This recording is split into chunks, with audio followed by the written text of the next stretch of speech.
Sacramento, California, a place where you'll find rapid economic growth, massive urban redevelopments, a young, diverse, and growing workforce, and a resilient job market. But as with many cities, it has a dark side that few want to talk about. Between 2015 and 2020, 13,000 individuals were trafficked in Sacramento County. Yet, for every victim we know about, 11 remain hidden in plain sight, and the average age was just 16 years old. In 2022, among 246 convicted traffickers, only 2 served their full sentence, and many walked free after less than 5 years behind bars. In one 2-day sting operation in late 2024, law enforcement rescued 2 minors. But how many more remain unseen, unheard, and unhelped? This documentary aims at giving you the tools to see human trafficking, even when it's well hidden, and provide you with the resources you need if you or someone you know is being trafficked. We bring you this documentary because we know in order to end this crime, it will take all of us.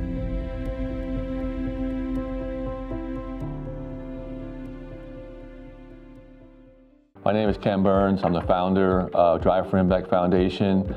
We created this a couple years ago because what I found as I saw that the area was number 4 in the United States in trafficking of children, that probably 80% of the people I talked to had no idea. So our biggest objective is to make sure that people are aware how they're living, how they're taking care of their kids, even bring awareness to the kids themselves when they're out and about, how to keep an eye out for things. That's our number one priority is the awareness.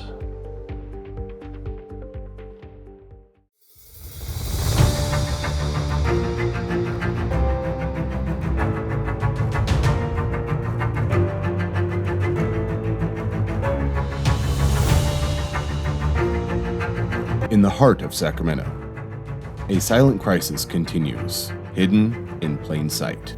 Human trafficking isn't just a global issue. It's local, and it's happening here. But in 2025, one organization is driving awareness with purpose. Drive for Impact. This year's 3-day event brought together celebrities, leaders, and everyday heroes in the fight against exploitation. It began with a VIP kickoff party, spotlighting voices that reach far and speak truth. At the gala, survivors, advocates, and experts shared powerful stories and a path forward. And on the greens, a charity tournament raised critical funds to protect, educate, and prevent. Because change isn't made in silence, it's driven with impact. Join us. Drive awareness, drive change.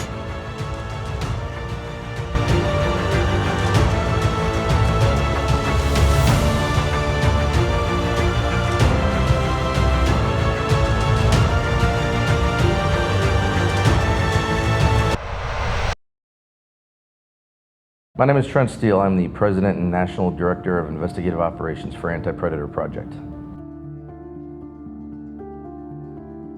Well, it's a couple-fold. Technology is one, right? The laws haven't caught up with the technology. Technology tends to be, 10, 15 years ahead of our laws. So when it comes to child exploitation, digital exploitation, sextortion, things like that, our laws, how we're able to serve subpoena search warrants, gather evidence, and then ultimately try and get sentences is just not where it needs to be yet.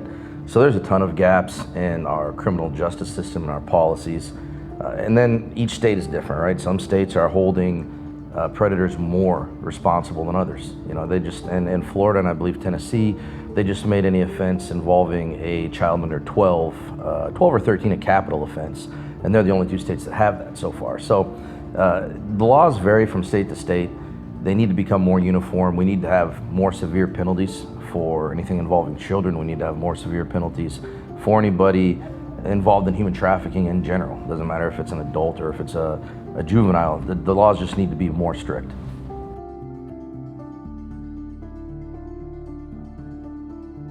Well, right now, this is one of the biggest issues, and everybody needs to go out to their politicians, their local, federal, state politicians. They need to demand that funding is distributed more towards this issue. The war on terror gets a ton of funding, the war on drugs gets a ton of funding, but yet the exploitation of human beings gets pennies compared to what that's getting. And we've got some great men and women in law enforcement that are out here trying to do a job. They're understaffed, they don't have the resources, and they're out here fighting a war that they're ultimately going to lose because they just don't have the resources and the manpower to get the job done. We need to get after our politicians, and they've got to start doing their job. They've got to start making this crime a priority. The people in DC, the people here in Sacramento, every politician across the country, they've got to start making this a priority to protect the vulnerable people of our society.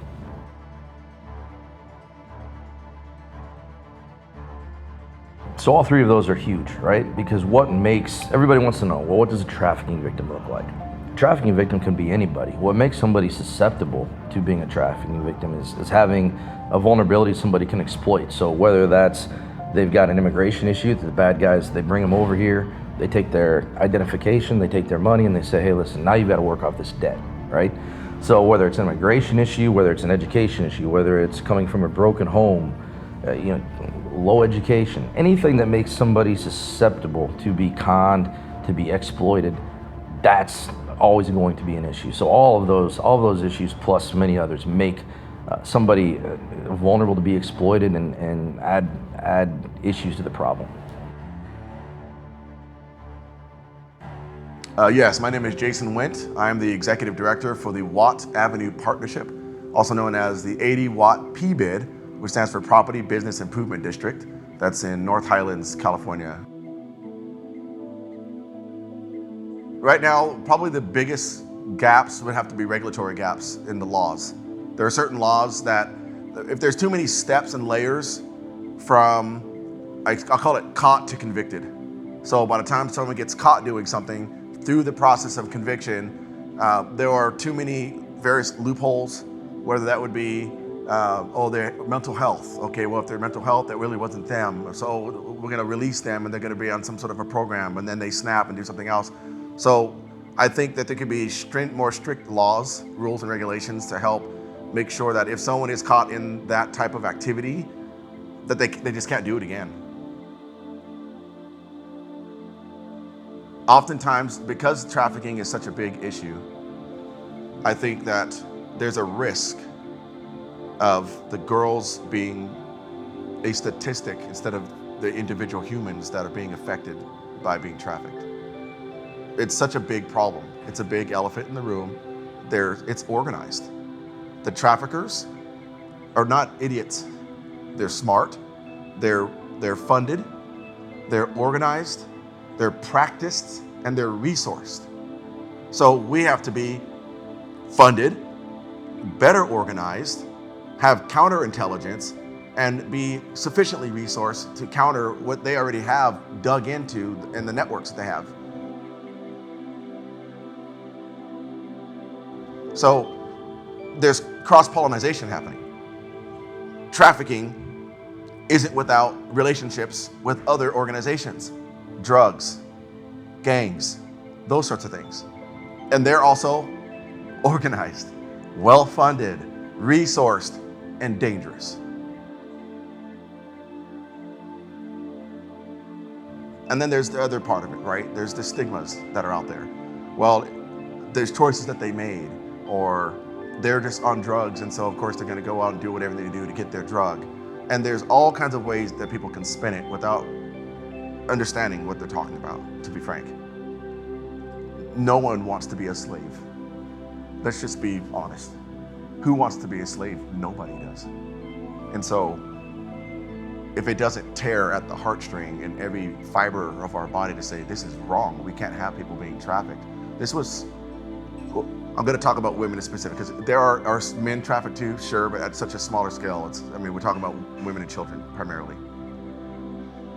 That's someone's daughter, someone's mother, sister, friend. It's a human being. And what happens to them when they're dehumanized because they themselves are not treated as human, then they themselves, many of them, they might even worth saving. This is the best I can, it's 6 inches between the ears. This is the part that gets damaged the most, right here. And so, but we need to be resourced. We need to make sure that we spend more time, energy, knowledge, skills, and abilities into building systems to help combat this thing, and not just have it as a line item for hearing. It needs to really have more teeth. So organizations like Drive for Impact bring awareness to it. So if there's a sting operation for an anti-trafficking, which happens often in my personal district of Watt Avenue, the PBID, when they had the evening where there's unmarked vehicles that were taking VIPs and dignitaries around to see on the inside what it's like, it's very eye-opening. And we need that because our elected officials are the ones who hold the keys to the door of that change, to change those regulatory statutes, those laws, rules, regulations, those bills. They're the ones that help change the rules. But they need to really see it. It needs to be visceral. You don't want to just hear about it. It's different when you're sitting in the room and you're actually with some sheriffs that are dressed in this way, risking their lives to go out there and flesh out those bad motor scooters that are out there. And then you have the other components where there's cyber crimes and there's people out there posing as 12 or 13-year-olds, girls, and getting all these responses and people showing up to that room thinking that they're actually going to be with a minor. Disgusting. But it's real work and needs to be done. And so there was a young lady, I recall, while I was doing tables, she came in and she sat quietly. She looked very solemn. She didn't have much except maybe a cup of tea or something. And I remember getting her a glass of water. She was there for a couple of hours without getting any food. And then finally she got food. So this is strange to me that she would just sit there. I remember a few times saying, "Are you sure you're okay?" And she would just kind of "I'm fine," or whatever. And I remember when she got her food and she was still there a couple more hours. So now we're looking at about 4 hours of time that she was there. And I remember within that amount of time, I remember just pulling up a chair and sitting down. And it was none of my business, but something in my heart just wanted to do that. I looked at her and I said, "I don't know what's going on, but I just want you to know that whatever it is, it's going to be better because I have a feeling that you can handle it and you matter and you have a reason and a purpose. And I just feel like whatever it is that's bogging you down, it's going to be okay. It's going to be okay." And I remember she turned and just looked at me and just stared right into me for a while. And then she kind of put her head down and nodded slightly. And I said, "Let me get you some more tea." And I got her some more and went on. She went up, went to the bathroom and all this. She came back. Turns out she stayed till the store almost closed. She asked me to sit down for a moment. This was a very young lady, okay? She looked at me and said, "I just want to say thank you." I said, "Thank you for what?" She said, "Thank you for saving my life." I said, "What do you mean?" She said, "Today was supposed to be my last meal because in my purse I have pills and I was going to go to the bathroom and I was going to kill myself. I sat here and you're the first person, then as long as I can remember, to ever ask me how I was doing and tell me I mattered." I didn't know what to say. I was frankly stunned for that response. That's not what I was expecting to hear from her. But she said, "Thank you. You saved my life." And I went to the bathroom instead and flushed the pills down the toilet.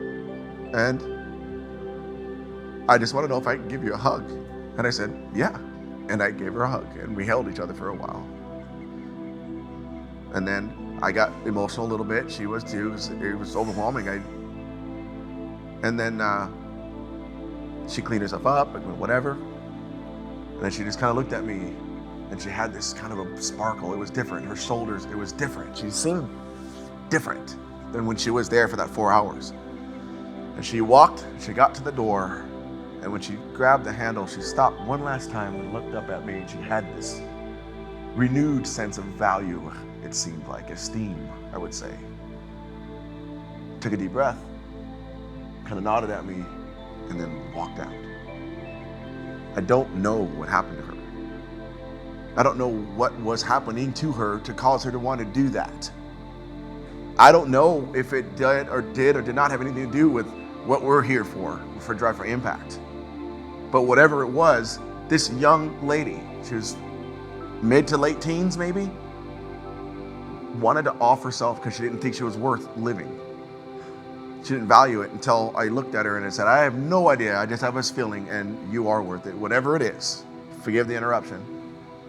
I imagine her today somewhere, a mom with a husband, living a life and passing down love and perpetuating love and life and magic. I call it love and magic and goodness. And so when you ask about what are the comments and why does this matter, what we're doing here, it's saving lives too.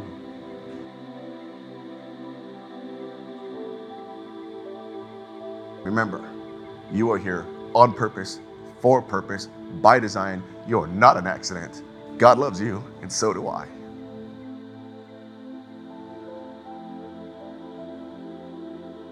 One of the things that people have to realize is that, yes, it was a very horrific thing that happened to them, but because of the power of all the people involved now, you can get better. You can survive. You can go to school.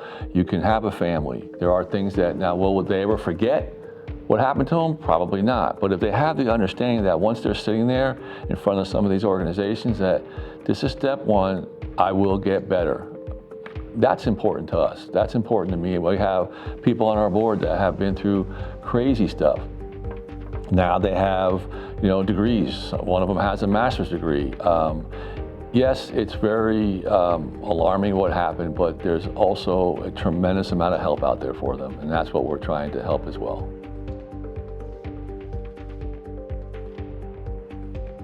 What I like seeing is when you have, like we had a panel of 3 survivors that spoke at our symposium.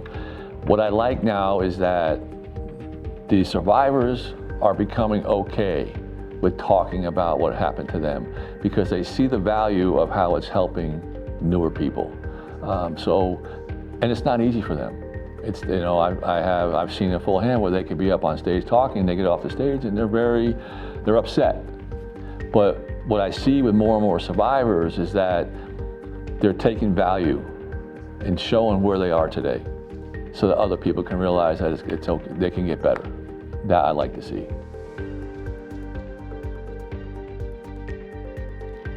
Human trafficking, I've said this, has no boundaries. It's an opportunity to do things that are not humane to people, not just teenagers, not just kids too. There's adults that get caught up in some of that stuff themselves too, getting kidnapped or whatever it may be, but no, there's no boundaries.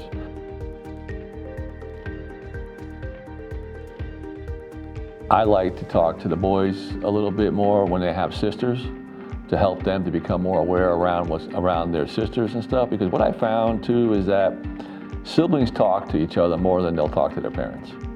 And what I found is that if a sister's 13 or 14 and something happens to her, there's a good chance she may tell her brother who's 17 or 18 years old, where she'd be afraid to tell her parents, or because it might have put them in a situation they shouldn't have been in or whatever it may be, but it's a whole communication thing that's doing better.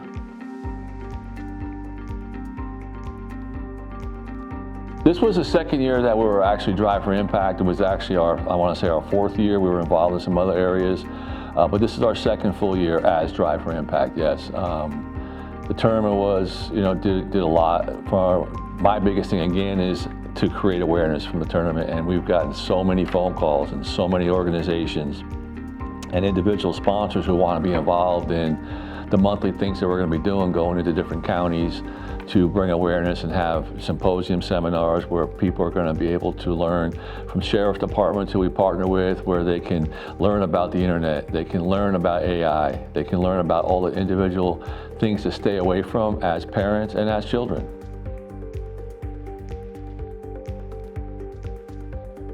So the night that I was trafficked, my friends and I, well, actually, it was only one girl. She and I were just supposed to have a girls' night in. As the night went on, there was guys that started coming, and it just escalated from that point. I was very uncomfortable from the very beginning because the very first guy that showed up, who ended up being my first assailant, was our friend's boyfriend at the time. And with girl code, you don't hang out with your friend's significant other without them there, But yeah, he said, don't worry about it. She's gonna come here, she's gonna come hang out with us, whatever. So then more and more guys started coming, and then because there were so many of them, we ended up moving down to the park down the street from the house. And so I just went along with it because I was just like, well, I mean, he's telling me, and they're all telling me that the other girls are all gonna come, so I'm just like, whatever. But there came to a point where I wasn't partaking in anything. I was just really uncomfortable, and I had asked if somebody would take me home, and then they said that they would take me home only if I drank out of the beer that they were drinking from. And I remember it was a 40 ounce of Budweiser, and so I pretended to drink from it. And they said they were making fun of me. They were calling me No Bubbles Annabelle because they could see that I wasn't drinking from it. So 2 other guys came in, they opened up my mouth, and they just made me drink all of it. And I remember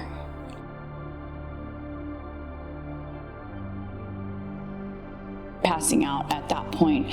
And then the rest of the night, I was being passed around in different locations, in different places, with tons of other people. I remember waking up in the back of the car.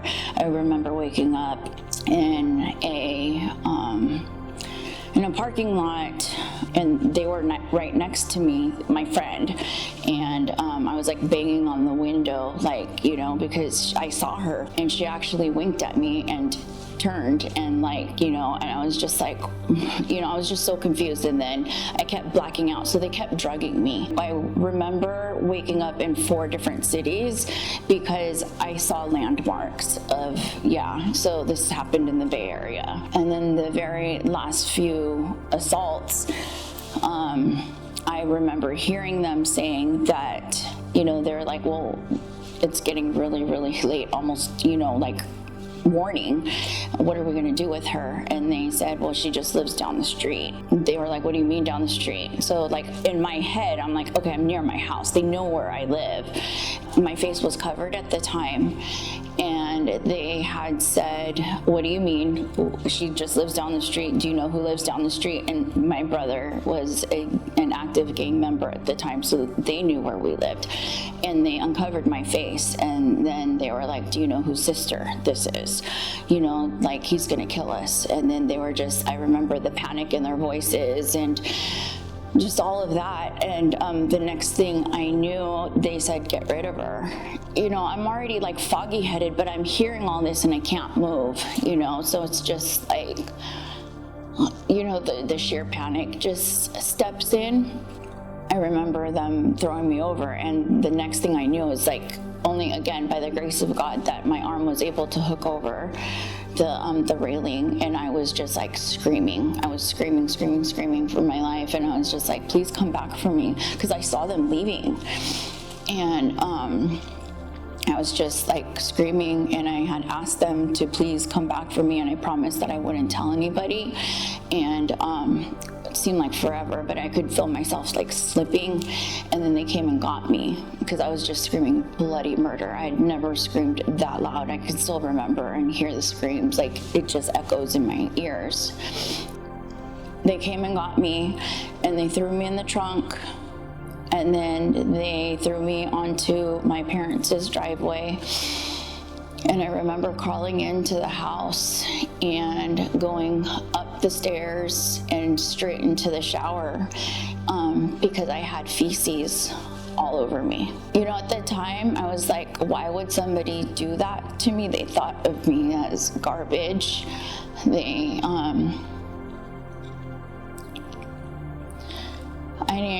I felt worthless,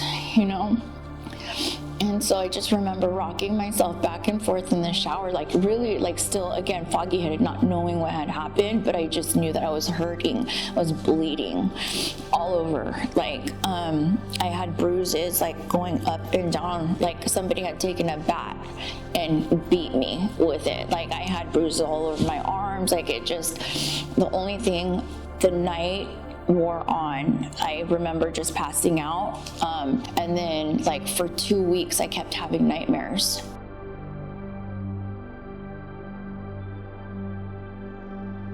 I'm not what they think of me. And their actions had nothing to do with my self-worth. It had more to do with who they are as people, and they are monsters, you know? So when you talk about the shifts, there's a shift of, you know, of being a victim, you know, and I was in that, I have to admit, I was in that victim mentality for a very long time. And it was only within the last, I want to say, the healing, I guess you could say, was like in 2010, you know, so it's been, what, 15 years? But, I'm in EMDR right now, so they call that eye movement desensitization. Oh gosh, please, it's EMDR.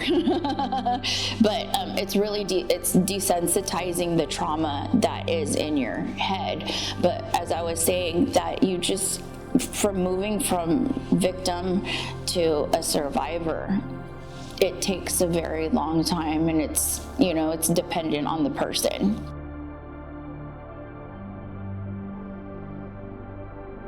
It's my faith, the number one thing. But also, you know, not just my faith in God, but also my faith in myself, that I am worth something. I am priceless. And that's the one thing that I want to like always share with my victims and my survivors, you know, that I work with, is that they are worth every bit of saving. And that is the one thing that they have to realize first and foremost, is their self-worth, before they can even start to heal, you know, like fully. Because if you don't see yourself in that manner, then you're going to continue to allow people into your life, into your space, and control that part of yourself that you are so looking for validation for. Seeing yourself as priceless and having something to believe in, whether it's God, whether, you know, whatever their religious faith practice, whatever that may be, it's so important to believe in something, you know, and then also to give that to yourself. A lot of the times that I have seen, you know, with my victims and my survivors, is that they go into sex work because that is the quickest thing that, you know, I would really recommend that they find a job, you know, whether just to go out there and make like money, you know, because once they start seeing that and having a schedule, like, you know, regardless of what type of job it is. So there's a lot of like community outreach services that are out there that, you know, I started coming into this because of the victim advocates that I came into contact with, and I saw what they did for me, and then that triggered something in my head, like that's what I want to do too. So just being immersed even in that community,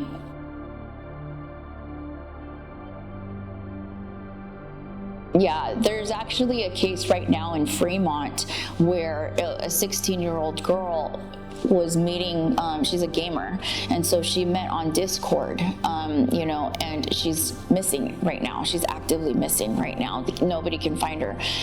But some of the surveillance that they saw was she's carrying a whole lot of stuff, and she's carrying like a monitor with her. So, and she, from what I understand, she left a note that she was meeting friends that she had met online. So for parents, you know, when you ask if there's any apps or anything, nothing beats a parent being active in their child's social media life.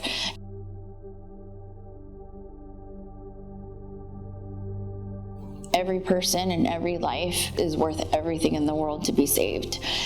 They are priceless, and I want them to know first and foremost that they are worth saving.